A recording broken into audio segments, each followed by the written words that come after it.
দর্শক আমার স্ক্রিনে দেখতেছেন এই যে সবজি আবাদ করা হয়েছে।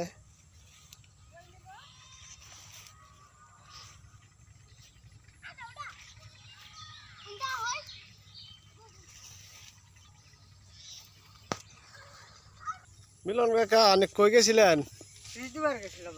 কেমন দুধ কমর দুধ কুমার বীজ দান আগে না কাঁচা নেবুকার মাছ হ্যাঁ কাঁচা নেবুকা কেঁচা নেবুকা দুধ কুমার দাম তো কম। কমই তো দাম ইচ্ছাম না মাসে গরু গোস্ত খাওয়া দুধ কমর খাবো। ওই তো কয় ঠেঙ্গি বিষ নাকি? 12-13 করা এক ট্যাঙ্কি ছিঁড়ে মিড়ে দিলাম। 12-13 করা খালি ধুন্দলি লাগাইছো নাকি কইলে ঠইলে লাগাই নাই? বটবড়ি আছে, কইলা আছে, বটবড়িও লাগাইছো? হ্যাঁ।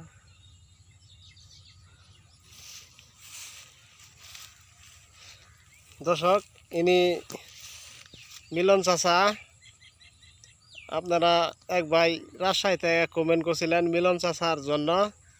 এই যে আমার স্ক্রিনে দেখতেছেন মিলন কাহা কিন্তু সবজি চাষ করে এই যে সবজির মধ্যে বীজ দিয়ে আইলো বিকেলবেলা। তো চাচা কমেন্ট যে করছে ওরা কিছু বলুন।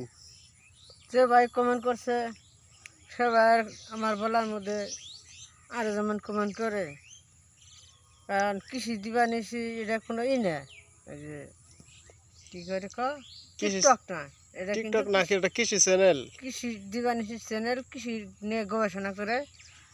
হ্যাঁ, বেশি বেশি আপনারা কমেন্ট করবেন, লাইক করবেন এবং শেয়ার করবেন। তো চাচা আপনি কৃষির জন্য আপনি পরিকল্পনা কি আগামী ভবিষ্যৎ কি? কৃষির জন্য পরিকল্পনা পাবো সব, মানে সব গইরা আহে কৃষির রূপে, সব অত্যাচারী গইরা আহে কৃষির রূপে।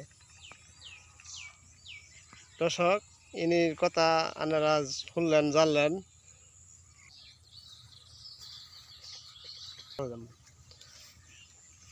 মিলন চাচা তাহলে কি তাহলে এরপরে কি টমেটো আবার না চারা ঠারা ফেলাবেন না? টমেটো, কাঁচামরিচ, তারপরে করলা, তারপরে পুটল, কেউ কেউ বলে পুটলের চিচিঙ্গা, দুধ কমর, কুরমা, যে সামনে আইতেছে সেগুলো সবজি, সবজির জন্য বিখ্যাত সময় আইতেছে। এই টালটা কার? এই টালটা আমাদের এলাকারই একজন কৃষক, নাম হলো জহুরুল ইসলাম। দর্শক দেখতে আছেন আমার স্ক্রিনে মিলন চাচা। এই যে এক ভাই কমেন্ট করছিলেন এই মিলন চাচার জন্য দেখবার ইচ্ছা, এই যে ধন্যবাদ একটা ভিডিও দিছিলাম। আবার সামনে আগামীতে আইতাছে ধন্যবাদ চাষ করবো করে। আর আপনারা বেশি বেশি করে টমেটো করবেন। এই যে মিলন চাচা এবার টমেটো বেছে মেলা লাভবান হয়েছে। তো চাচা এবার কিরকম বেচছিলেন টমেটো? টমেটো মোটামুটি ভালোই বাসা হয়েছে, শেষের দিকে এক জোয়ার টমেটো খাই নাই, কোনো দামে বিক্রি হয়নি। মানে লাস্টে লাস্টে তো শেষে তো টমেটো ফাল্গুন মাস পরে গেলে টমেটো খাওয়া যায় না, শীতকালের ফসল তো। হ্যাঁ। তো চাচা কি গৃহস্থ গৃহস্থ করে কি করবেন তাহলে? আর কি আবাদ করব কি কমেন্টে বলে দেন। কি কৃষি কৃষি আবাদ আছে, একজন সাধারণ যে চাকরিজীবী আছে তাও ভালো আছে, কিন্তু কৃষক সব কিছু ফলায়, কিন্তু ফলাইলে কি হবো, সব কিছুর গয়রায় আয়া পরে কৃষকের উপরে দাম পায় না। হ্যাঁ, দাম পায় না। তারপরে একটা গাড়ি ভাড়া ইচ্ছা না গেলে বলে ঈদের জন্য আপনারা দিবেন না টাকা, কিন্তু কৃষকের তো তরকারি নিয়ে বেচন যায় না, ইচ্ছা না তো তরকারি খায় না, তবু দামটা ঠিকই দেন নাকি। তারপরে মেলা মেলা সমস্যা আছে। সার বিষের প্রসঙ্গ তুলি, যে বিষ আছে 5 টাকা হয়েছে 20 টাকা, 4 গুণ বাইরে গেছে। একটা আলবার কথা বলি, আলবা আসিল 100, 150, 200, 250, এর মতো গপ করে 500 টাকা হয়ে গেছে, তেলের দাম বাইরে। কৃষকের যদি সরকারের কোনো না দেয় তাহলে কৃষকের ভবিষ্যৎ খুব খারাপই, কারণ কৃষি করে যদি জীবন জীবিকা সংরক্ষণ না করা হয় মানুষ, তাহলে কৃষি করে লাভ কি? অন্য চেষ্টা করবে মানুষ।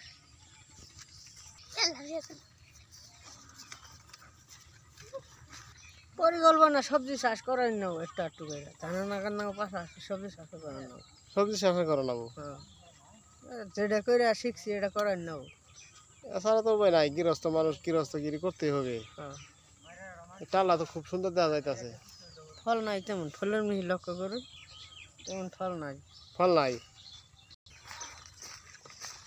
দাদা দর্শক, ইনি দেখতেছেন আমার মিলন চাচা খুব পরিশ্রম করছে। ইনি ক্লান্ত হয়ে বাড়ি ফিরে গেছে, দেখেন আমার স্ক্রিনে দেখতে আছেন।